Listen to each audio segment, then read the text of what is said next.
फाशीची शिक्षा झालीच पाहिजे, झालीच पाहिजे। नराधमाला फाशीची शिक्षा झालीच पाहिजे, झालीच पाहिजे। अमरावती जिल्ह्यातील दर्यापूर तालुक्यामध्ये 5 दिवसांपूर्वी 2 अल्पवयीन चिमुकल्या मुलींवर लैंगिक अत्याचार झाल्याची घटना उघडकीस आली। यात येवदा पोलीस स्टेशन हद्दीतील एका खेडेगावातील 3 वर्षीय चिमुकलीवर 65 वर्षीय नराधमाने अत्याचार केला, तर दर्यापूर ते अकोला मार्गावरील खेडेगावात 9 वर्षीय मुलीवर 13 वर्ष अल्पवयीन मुलाने अत्याचार केला आहे।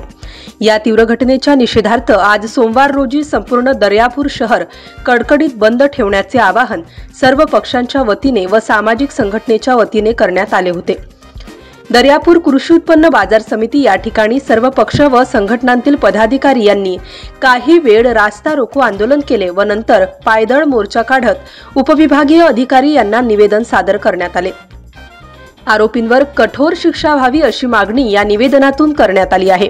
दर्यापूर बंदला सर्व व्यापारी वर्गांनी सुद्धा अतिशय उत्कृष्ट प्रतिसाद दिलेला होता, तर दुसरीकडे दर्यापूर शहरात वारंवार वाढत असलेल्या अवैध व्यवसायाला सुद्धा आळा घालावा अशी मागणी आंदोलनकर्त्यांनी उपविभागीय अधिकारी यांच्याकडे केली आहे। कारण दर्यापूर शहरात दिवसेंदिवस अवैध व्यवसाय वाढत असल्याने तरुण युवक हे व्यसनाधीन होत जात आहेत, त्यामुळेच अशा लैंगिक अत्याचाराच्या घटना ह्या वाढत आहेत। या गंभीर बाबीकडे शासनाने तात्काळ लक्ष देऊन दखल घेऊन कारवाई करावी, अन्यथा यापेक्षाही तीव्र स्वरूपाचे आंदोलन करण्यात येईल असा इशारा यावेळी आंदोलनकर्त्यांनी दिला आहे।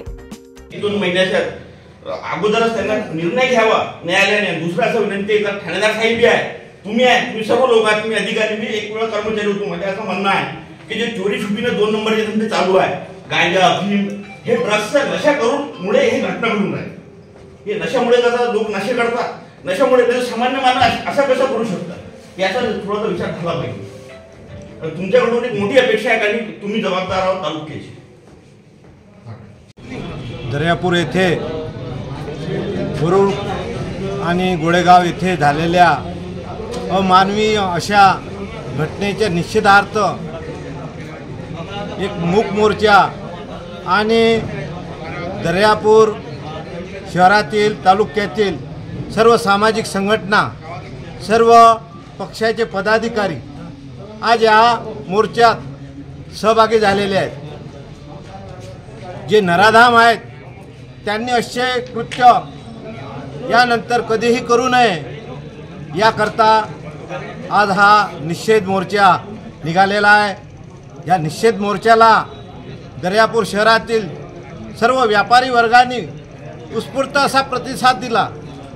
त्यांचे सुद्धा आपल्या या सर्व संघटनांच्या वतीने अभिनंदन करण्यात येत आहे आणि शासनाला अशी विनंती करण्यात येत आहे की यापुढे अशा घटना घडणार नाहीत आणि त्याच्यावर वचक बसावा याकरता कडक कायदा करण्यात यावा आणि नराधमांना फाशीची शिक्षा देण्यात यावी अशी आजच्या या निमित्तानं मी प्रशासनाला विनंती करतो। अशाच वेगवान घडामोडी पाहण्यासाठी आमच्या चॅनलला लाईक व सबस्क्राईब करायला विसरू नका।